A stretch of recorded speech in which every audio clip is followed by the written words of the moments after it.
Welcome to the program, everyone. I am Trish Regan, and I'm coming to you from sunny Ireland today. Yes, we've got some terrific, terrific weather here in the sunny southeast and a lot going on back at home. So enjoy the view a little bit. I certainly am. We've got a lot of news to cover. Kamala Harris has finally gone with a VP candidate, doubling down on the socialism stuff. We'll talk about that. And also, Jamie Raskin has some bizarre ideas on how they can really and truly take it away in like another coup attempt from Donald Trump should he actually win. I mean, this stuff is totally wild. We got to get into this. And I want to talk about some new polls as well, because people don't quite know what to think about all these polls. Let me just say, she's going to get a little bit of momentum. You have to be prepared for that, especially going into the DNC. Nobody knows who this lady is. Nobody knows where she stands on policy. I don't think she knows where she stands on policy, other than to say she's socially left, and then some. Welcome to the big show. I am Trish Regan. It's the Trish Regan Show. Do me the favor of subscribing, of liking, of sharing, all of that good stuff. It's really, really important that you do. I want to begin today on none other than this new scheme. The Democrats have a new scheme to have, well, I guess you could call it another coup, to take it away from Donald Trump in the event that he actually wins in November. We can talk about the polls in a moment. I do still think he stands a shot, but this is a really close election. And so they have a plan, a backup plan, if you would, and they were caught on tape. This is Congressman Raskin detailing just exactly how it would really go down if, oh my gosh, American voters were stupid enough to actually pick Donald Trump in November. It's really mind-boggling, just exactly the lengths to which these people are willing to go. But here, I'll let him say it for himself. What can be put into the Constitution can slip away from you very quickly. And the greatest example going on right now before our very eyes is Section 3 of the 14th Amendment, which they're just disappearing with a magic wand, as if it doesn't exist, even though it could not be clearer what it's stating. And so, they want to kick it to Congress. So it's going to be up to us on January 6, 2025, to tell the rampaging Trump mobs that he's disqualified. And then we need bodyguards for everybody in Civil War conditions, all because the 9 justices, not all of them, but these justices who have not many cases to look at every year, not that much work to do, a huge staff, great protection, simply do not want to do their job and interpret what the great 14th Amendment means. And I'm glad that Sherilyn's creating her new center so we can bring that. Okay. So in other words, do their job. They didn't do what you, Jamie, wanted them to do. And now, therefore, you're willing to go and use Section 3 of the 14th Amendment and this whole insurrection bit to try and take them out. Yeah, I mean, you better hope that you have 2/3 of Congress on your side for that one. But this is wild. I mean, they're really going there. Yeah. It feels like a banana republic. It absolutely feels like a banana republic, because they're making it into that. And they're sort of saying that they're prepared for some bad stuff. Here he is detailing it even further. I don't know as he knew there was a camera there, but it's important that we see this, right? Because you need to know what they're really up to and what we're all up against. Well, last night I was most worried about the Supreme Court's prospective imminent abdication of its very clear duty to disqualify Donald Trump from the ballot under Section 3 of the 14th Amendment, and what that might mean if their decision says that it's really up to Congress on January 5th or January 6th, 2025, to disqualify him at the counting of the Electoral College votes, which really could lead to something akin to civil war, if that's what the suggestion is, which is what I think I heard when I went to the oral argument, that they themselves. I just stop it for a second, because can you believe he even smiles as he says that? I mean, just the smirk on this guy's face, talking about unlikable. Amazing as a politician, but we'll save that for another day. None of these guys are especially likable, especially ones like that. But let's let them continue. You need to know. You need to understand. Unwilling to rule whether or not the Colorado Supreme Court was correct in finding that he had engaged in insurrection on January 6, 2021. So, but that was just last night's worry. So Oh, wow. Okay, and let's all laugh about the idea of civil war. I'm sorry, but this is getting out of control. It's getting really, frankly, in my estimation, quite scary. they have to win no matter what. And if they don't, God help you. I mean, another reason, I guess, to be thinking about diversification in your portfolio and something like gold, if you would.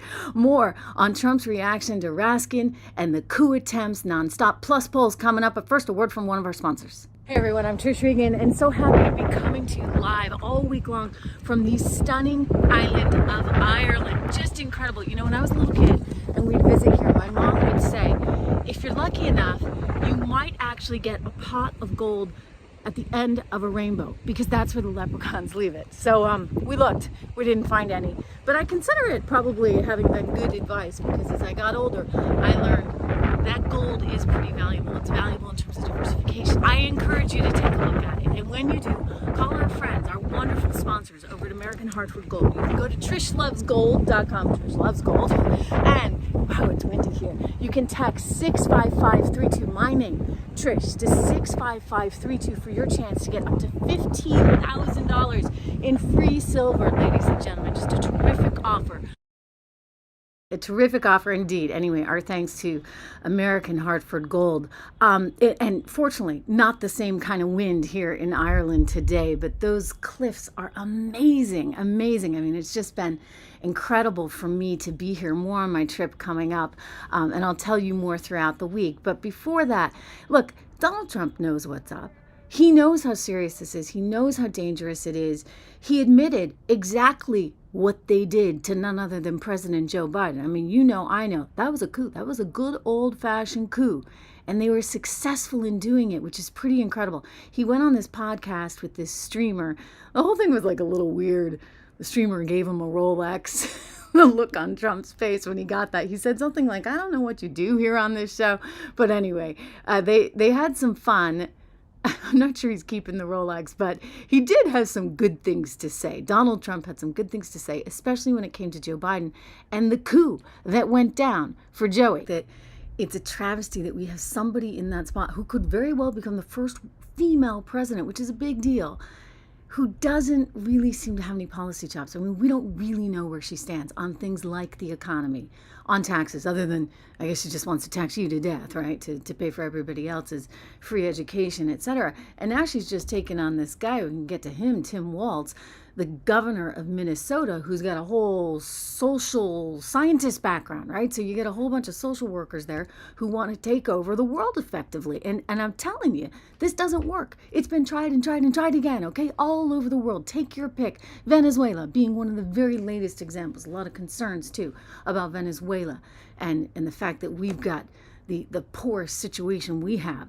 And what that means for us, because that place is such a disaster and everybody's coming here. But why do you want to come here if Kamala's going to deliver nothing but another socialist reincarnation of what you see down in Latin America? Thank you very much.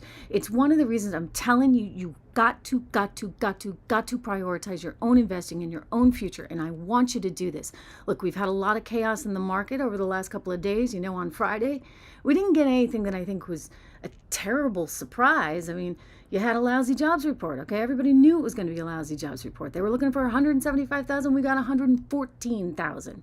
So bad, but it wasn't going to be great to begin with. I mean, I've always said you need 350,000 at least to keep pace with population growth. So you got a bad jobs report, you got inflation, the Fed's going to have to come forward with more rate cuts. They're going to do so too late because they're always a dollar late and a day short, dollar late as it goes, or vice versa, right? Because it's always the extreme.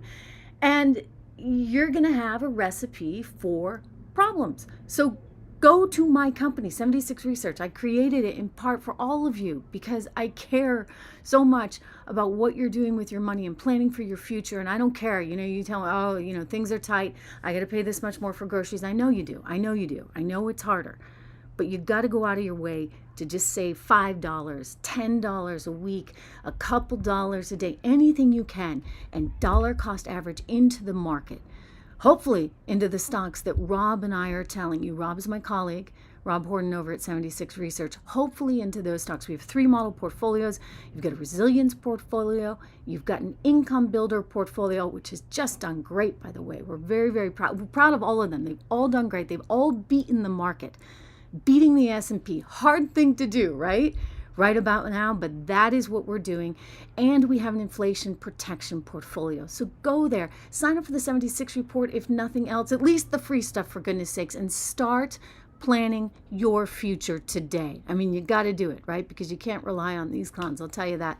Speaking of clowns, I want to look at some of the poll numbers because they're all over the place. I mean, just a couple days ago, we were talking about how Trump was still leading Harris by about 3 points. Now they're neck and neck. You see some polls that have her up 0.8 point. I don't know really how that all shakes out. I think a lot of people were on the fences with Joe. And now they're saying, oh, okay, now they have a candidate. They have somebody I can vote for. I'll vote for Kamala. But they're not enthused about her either. Like, don't kid yourself. Don't kid yourself. She's just kind of a placeholder, and she's riding the momentum. They were smart, very smart, to introduce her so late. Because, by the way, if anybody had a chance to actually quiz her on the economy or anything of real policy stature, they would have come up empty-handed with absolutely squat. Here's a poll that just came out. So this one was just released today, and they show that she's up over him by about 4 points, morning consult, and that she's doing better with independent voters, 42 to 37. But I caution you again not to get too excited if you're on the left about these polls. I actually think both sides ought to be running scared here.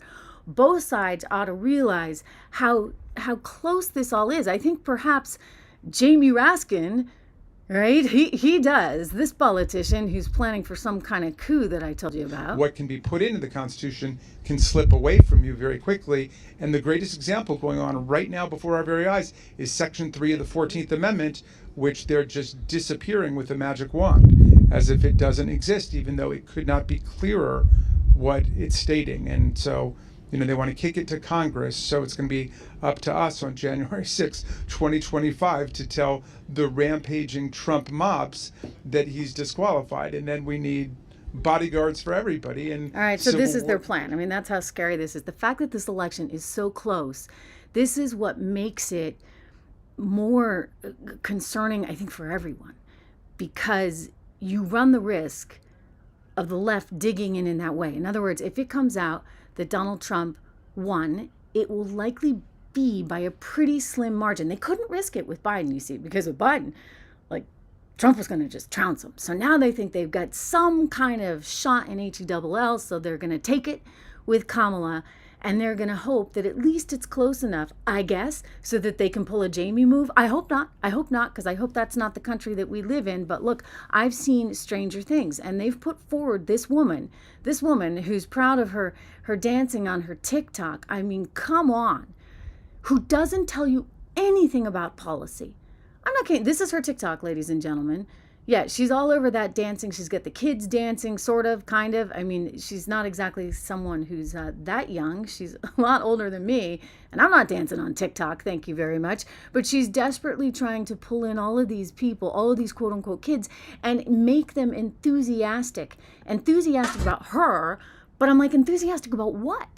Like, what does she stand for? So I've spent some time, some real due diligence here. I've gone over to her website, and I've never seen anything like this. Have you ever been to a politician's website that has absolutely zero about their policy? Zero about their positions? I mean, she's been kind of it for a while now, right? Like, you'd think they'd actually come out with this stuff. Nope, here we go. Take a look. This is her website. And I went through all of these. I went on the Take Action. I went to her bio. I went all through this thing. I can't find a darn thing about what she wants to do with the border, with taxes, with tariffs, with international trade, or where she comes down, although she's kind of said a few of these things in terms of where she comes down on the Middle East, etc. Other than to say she's super liberal. And I think the frightening aspect to all of this is that she's not willing to really, really tell us what she thinks. I mean, you get some word salad now and then. This is great. So Fox ran a clip of her on the economy. And let's just say, God help us if she's in charge. Seriously, because this is Kamala Harris, ladies and gentlemen, trying to explain the economy. If Harris' past statements on the economy are any indication, we are screwed. Yes. Bread costs more, the gas costs more. And we have to understand what that means. That's about the cost of living going up. That's about having to stress and stretch limited resources. That's about a source of stress for families that is not only economic, but is on a daily level, something that is a heavy weight to carry. It is. She's not drunk. Jesse? No, I mean, look, so Greg's right on that. She's not especially skilled in this area. She's just not. I mean, I don't think she has a lot of ideas, period. I think she's a political animal, which is how she got to where she is. And now they're just pushing her. By they, I mean Barack Obama, Nancy Pelosi, Chuck Schumer. They see her as the solution here, and somehow they're going to win. But I think that there's a real danger to having somebody who does not understand fundamentals of economic policy in the top seat. I mean, clearly you saw the danger with Joe Biden. We have not had a panacea of economic growth. Thank you very much. The middle class has not fared well under Joe Biden at all. So he's out there saying, I'm going to help the middle class Joe. And he's actually done the antithesis of that. That's why you have groceries that cost over 30% more now versus when Donald Trump was in office. In fact, if you look at median incomes, for example, under the Donald Trump administration, what you actually see is the most growth in more than 50 years. You're going to go back to the JFK days to see anything like it. And so we've got the B team, shall we say, and I'm going to just go with, Kamala being the C team. B team was Biden. And now you're going to have Kamala coming in there. I will just point out to the market right now, as I predicted it would. A couple of friends had reached out to me yesterday. Trish, what do you think of the market, the huge sell-off? And I said, well, these are my opportunities to actually buy, because I buy when the market goes down. And you know that I hold my investing. So as long as you don't need it tomorrow, it makes a lot of sense to go in during those opportunities. I think the Fed is looking for a reason, an excuse to give Kamala Harris the interest rate cut that she so wants going into an election. And maybe now they feel that they have it. 76 Research, that is the place for you guys to go if you want to know more about markets. I do talk a lot about diversification, of course. Diversification being something like gold. Gold is a wonderful, wonderful way to diversify. And if you're looking at doing this, go call our show sponsors at 1-844-495-1115. You can get up to $15,000 in free silver with American Hartford Gold. Go over here to Trish Loves Gold. You can remember that, right? TrishLovesGold.com. I do. I love gold. I love gold, and I love making sure that you've got some stability in your life. So go take a look at them. You can text Trish to 65532, 65532 for your chance to win up to $15,000 in free silver. Not win, to get up to, I should say, in free silver. So wonderful company. They help make this all possible so that we come to you every day for free here on the show. Anyway, I think about what's going on with Kamala Harris right now. She is not, in my estimation, a bright woman. I mean, here she is bragging about how she's providing certain operations to prisoners. I mean, is this smart politics? I don't think so. I mean, we don't know where she stands on a whole lot of policies other than she wants to take your money to do things like this. When I was Attorney General, I learned that the California Department of Corrections, which was a client of mine, I didn't get to choose my clients. Right, a client of the Attorney General. A client of the Attorney General, right. Of the Office of Attorney General, that they were standing in the way of surgery. For prisoners. For prisoners. And there was a specific case. And when I learned about the case, I worked behind the scenes to not only make sure that that transgender woman got the services she was deserving. So it wasn't only about that case. I made sure that they changed the policy in the state of California so that every transgender inmate in the prison system would have access to the medical care that they desired and need. And I believe it was not only, I know it was historic in California, but I believe actually it may have been one of the first, if not the first in the country, where I pushed for that policy in a Department of Corrections. Oh my gosh. Okay, so that's Kamala Harris.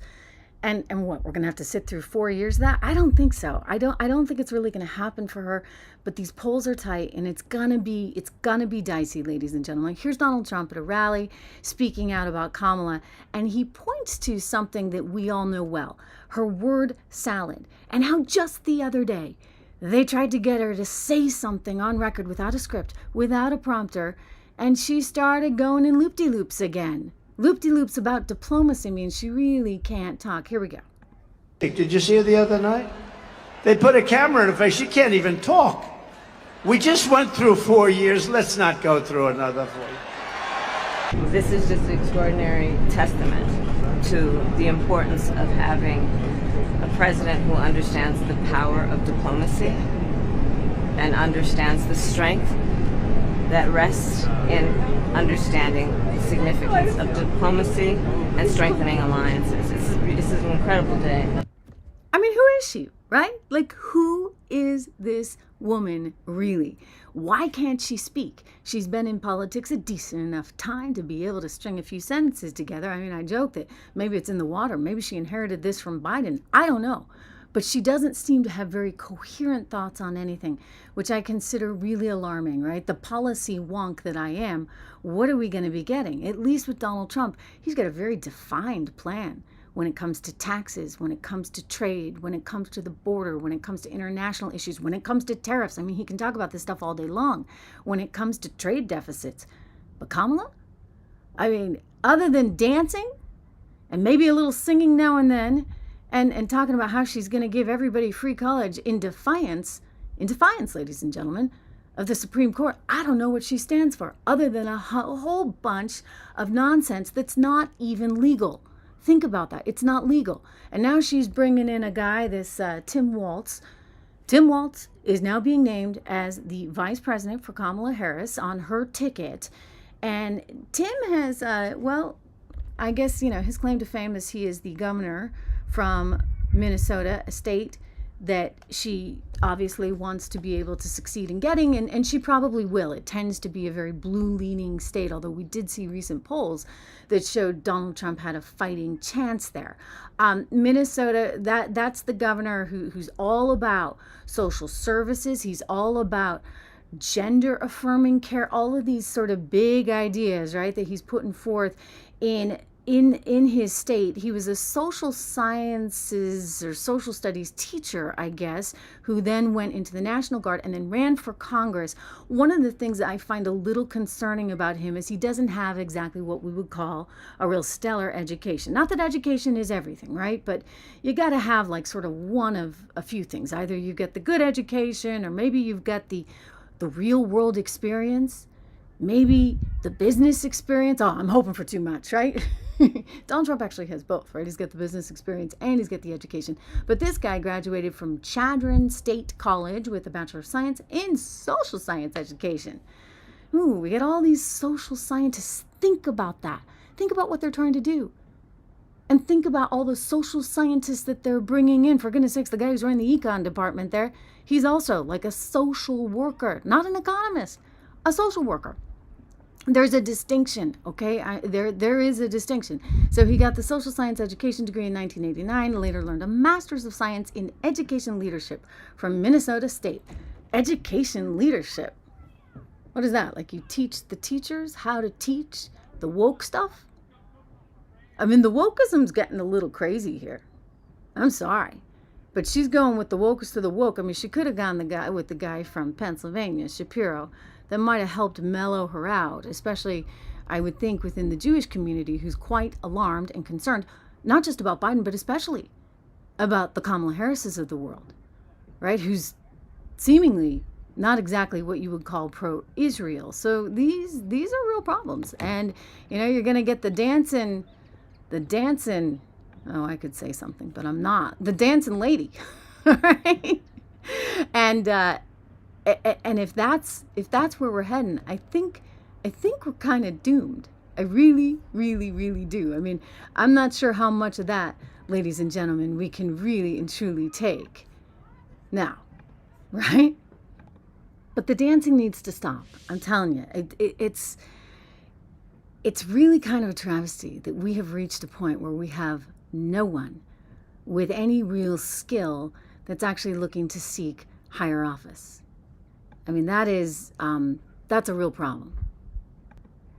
Nancy Pelosi coming out with a hodgepodge of nonsense. I mean, she's like trying to rival Kamala or Biden for the worst speaking award of the year. Anyway, she went on CNN and she was kind of tongue-tied and then suddenly finds herself in a position where I'm pretty sure she just admitted that this was a coup. I'm curious to get your take. Again, we're on a live show here. I'm coming to you from Ireland. It's great to see so many familiar faces and some new ones as well. Thank you for being here. I so appreciate it. But here's Nancy Pelosi. I want you to see her talking about that coup, that little coup that just went down.